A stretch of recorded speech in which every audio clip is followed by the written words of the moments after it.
Kibanahi Joram, Kantambara, tourism office of services that is located in Uganda Central, Uganda Chanya Town Council, and we are to the foothills of the Rwenzori Mountains National Park.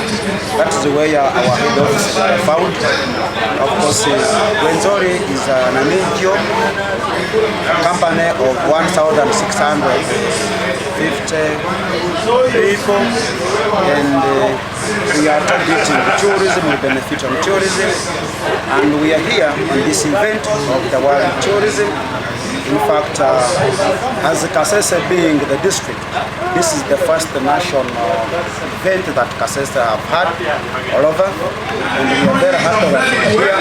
We are exhibiting our products. In fact, we are fetching a lot of benefits from the World Tourism Day being celebrated in Kasese. As you can see, a number of people, when people come here, they bring business, they bring money, and a number of tour operators are already here. So we are targeting, as we are in the services, the tour operators, and of course creating awareness to the local people. Because when you come here, and many local people don't know about the Rwenzori when they live here. So this is an opportunity that our local people now, when they come, we are giving them information so that they know the benefit of the Rwenzori Mountains, as well as knowing why the national parks exist in Uganda. You know, when our local people see the mountains, they don't know what we really do there. So we are here to create awareness, to give them information and tell them how the local people benefit from the national parks. One, that we are taking people in the mountains. When people go, we take porters, we take guides, we take the tourists, and then they get money through that when they go in the mountains. And we encourage our local people to come, because there is a cost that is very minimal for them to come. And if they have an opportunity, still we don't have the money, and you come to us as in numbers, we can still improvise and say, yes, we can talk to UWA, that is Uganda with that authority, and then us as the concessionaires, and then we take them in the mountain at a substance. Rwenzori is made up of 6 zones. The grass zone, the mountainous forest zone, the bamboo zone, the other zone, Afro-Alpine zone, and the glacial zone. That is what it makes in the Rwenzori Mountain. Of course, when we talk about the Rwenzori, we talk about the Block Mountain. What Block Mountain means, it has several peaks. But what we say is the Margarita peak, which is 5,109 meters above sea level, which is the third highest peak in Africa. And when people come, they want to be at the top, at that elevation of being at the top, the third highest peak in Africa. There are several packages that we give people. One, the foreign residents, those are people that come directly from abroad. So our local community, that is East African residents, including the kasese.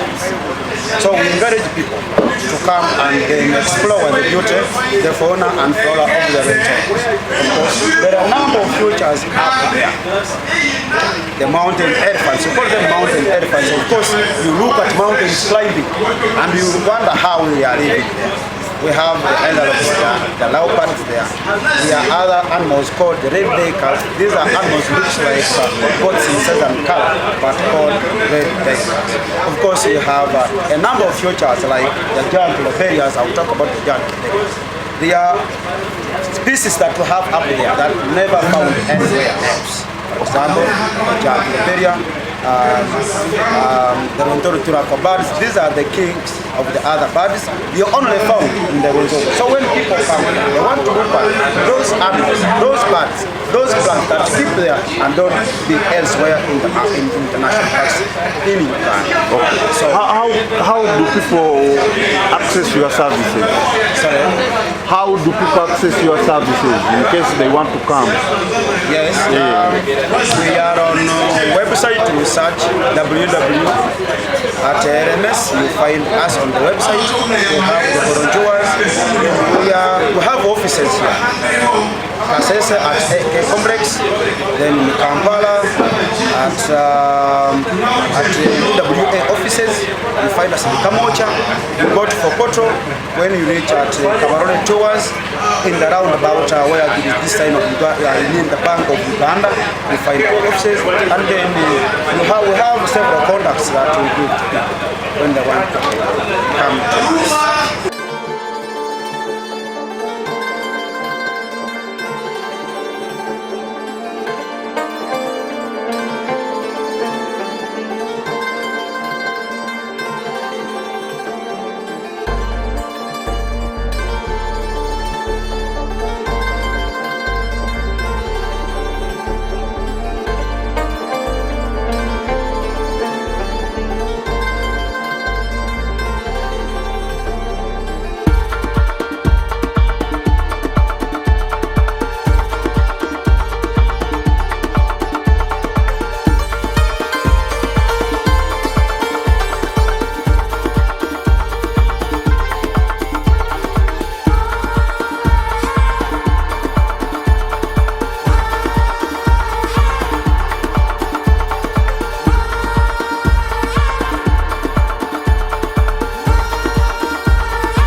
World over. My name is Kasese. I'm the conservation officer of Wild Discovery here in Uganda. Today I'm representing a Ugandan Bee project, which is a Wild Discovery project here in Uganda. We are based in Chikorongo at the Equator in Queen Elizabeth National Park. This project focuses on community livelihood improvement through beekeeping and human-wildlife conflict mitigation. So here today we are celebrating World Tourism Day, and this is our stall. We welcome you. So we have several products and services. To begin with, we conserve all general conservation, like planting trees, rewilding degraded places. Like you can see there, we have a project called the Binanule Preta Lake Wetland Restoration Project, which is ongoing in Hocha. We have anti-poaching campaigns. We do ecotourism, then education of the youth to create more jobs and to fight urban migration, and we want to focus on urban-rural migration this time. So today we are exhibiting several products. Let me show you around. So to begin here, we have lip balm. This lip balm is made from beeswax, that block you see there. And again, we have also jelly here. This body jelly, instead of using petroleum wax, we use beeswax. So everything we are using here is natural and based in kasese, so from bees. And then from that we have propolis. You know, bees use propolis to guard the hive against intruding other insects and pathogens. So it's this very propolis that we add value to, and we make a propolis tincture. So this propolis tincture is very, very medicinal. Like, it has a lot of medicinal values. For example, it helps you to get rid of the colds and cough, like wound healing, so many ulcers, indigestion, like so many values. Again, I move you to honey. We have honey which we extract directly from the hives to this tin. Okay, our process is very simple. We harvest the combed honey and we crush it in an airtight bucket. After crushing it, we put everything in the strainer. That is the pressing machine. Strains the first phase. After straining the first phase, it goes into the bucket. Then we use another double sieve strainer, which makes the honey to be pure to this level, being too clean. Then so we use this tool. It's called a reflectometer. The real honey should be in the range of 18 to 19. Beyond 20, please don't buy that honey or don't consume that honey. It will not be pure honey. So we use the reflectometer to look for that. Then we have candles here. These candles are made from this. This is beeswax. So it is this beeswax that we purify and clean. After cleaning, we use tools like this one. So you can see this one was just here. So we make the candles. We have a manual smoker and an electronic smoker. So previously, this is what we used to do. My friends are many. Like we could put in coal, I would put in dry material. After covering it, we pump like this. So we found that you use a lot of energy in the process. But now we have this one here, where you put in drying, you put in a coal, and then you put in a dry material, and then you cover. You just press the switch, divided itself, and then it does the work. I move you around. So we are training the youth and any other person interested in beekeeping. Like you can see there, those are the youth who are trained recently. So this is the hive we use for training. We call it an observation hive. Instead of disturbing the bees, we just open this the glasses, and the students they look through the hive. They look at the activities of the colony. We have a traditional hive. Very many people, you have palm trees there, and you just waste them. So we add value to them and make a hive out of them. And this is our observation hive in the form of a Kenya tokba, and we have a catcher box. So most people, they have challenges with bees. After someone has started beekeeping, it takes long for the beehive to be colonized. So what we do, we play around the swarms. Like you can see there, I was capturing a swarm there, and then that small swarm we put in here. You know, when you are starting a family, you start from a small room. So just the same way applies to the bees. They always prefer a small area to start their activities or to start colonizing a certain place. So we use a catcher box. This one is made it's a prototype of a Kenya tokba hive. So that is it all.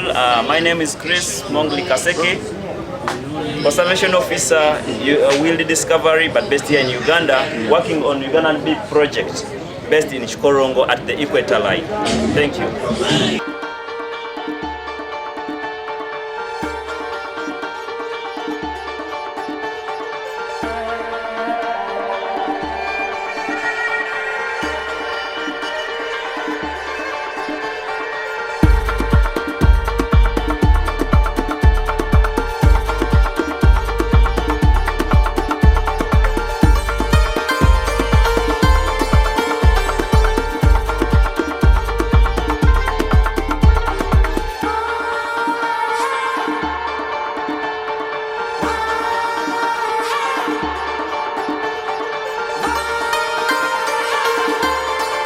Kasese, the Executive Director for Liberty Development Foundation, abbreviated as Leader for Uganda Limited. We have existed here for 20 years doing the development of beekeeping and conservation. We do buy honey from the farmers after training them with the skills in quality assurance. And then we buy the honey, we put it in a packet. Our honey has been certified by UNBS so that we can be able to break through the regional market when it is certified. And we train community people from zero to a level where they can be able to produce the honey. We don't only produce honey, we also produce propolis, produce wax, our supply chain is in the market so that people can be able to benefit from the honey. We teach people that honey is not only food, but it's also money and it's medicine because it's able to help with that. Now, one of our products which is unique is propolis. It's able to treat diseases like asthma, bronchitis, and also ulcers. But you have to mix this propolis mostly with honey so that it becomes effective. And if you want to take it without mixing it, you put in warm water and you put drops according to the size of your body biomass. If you're young, you reduce the drops. If you're older, you put more drops when you use the propolis. But generally, honey is good for everybody, for economic empowerment. Thank you very much. Where do we find the Rido? The depot is found in Kasese town. We are located on Stanley Street. But our processing plants and other production area is on Kimanzanga Road, Minyaka Ward. Yeah. And also the community-based training. If we are going to train you professionally, you have to come to Liberty College of Management and Journalism. This is where we are based for agriculture and other courses that are business related or entrepreneurship. Thank you very much. Marusungwe. Yes. I am Wamba Lemande Gervasio, Vice District Chairperson Kasese. We are here on the World Tourism Day, which Kasese as a district has hosted, and very many visitors have come from all corners of Uganda. They started pouring in on Wednesday, and today is the climax of the World Tourism Day, which we are hosting. Our people of Kasese are going to benefit in very many ways. The first one is that from Wednesday evening, all our hotels were full, were booked up to full, and the hoteliers have already received a lot of money until, say, Sunday, when the visitors will be going back. Two, Kasese district has been known as a district where there is always violence, but today it is tourism and peace. We are showing the people of Uganda and the region at a go, and Africa at large, that Kasese we can be peaceful, because these activities are showing that we are now peaceful and we can protect the peace that has been ushered in by the NRM government. The people of Kasese are going to benefit because we are showing a case that when God created Kasese, He gave us the hidden gold. The hidden gold, we have discovered it. It is tourism, and the people of Kasese have come to know that they have a lot of potentials. We have the 3 national parks around us. We can go to the parks and get honey. We can use the parks for the tourist attraction, whereby tourists come, they visit the parks, they leave us the foreign money, which foreign money enters the taxes of Uganda, and from the taxes we can build the road, the schools and the hospitals.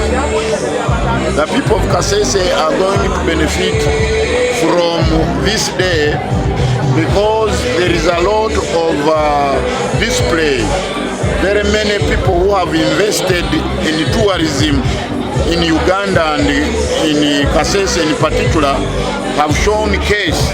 I can see Rwenzori Mountaineering, I can see Rwenzori Founders, I can see the Nadi Secretariat, they are here, and the Abatanji clan, and very many other people who have come to showcase that from nature, I can see Nature Uganda, that from nature we can harness nature and be able to sustain our lives and be able to use nature and get money. I can see the herbalists who have been mixing herbals and getting out herbal medicine. So the people of Kasese today are learning that from the game parks or from the nature, from what God gave us, we can harness it or use it, and we sustain our lives by making economic activities. Lastly, the people of Kasese today are going to enjoy activities because yesterday we had football matches, the other day we had school engagements. Around 20 schools came, they participated, they won trophies. Last evening there was a football match, There was even a marathon, a night marathon, to show that the government has made roads, the government of NRM has made good roads for Kasese. The government has put light, and that we can use that night economy because of the lighting, and use the lighting to make more money. So last evening, up to around 1 a.m., people were busy, and this evening we have the singers. We have Baby Cool and the other singers who have come from Kampala. They will be transnighting in Nyakasanga. Then tomorrow the government of Uganda will hand us the Equator Monument at Chikorongo, which Equator Monument is also a tourist attraction. So I want to call upon the people of Kasese that let us wake up. We have been seated on gold, and that we wake up, use tourism potentials that are here, so that we can lift our people from poverty to transformation to wealth creation.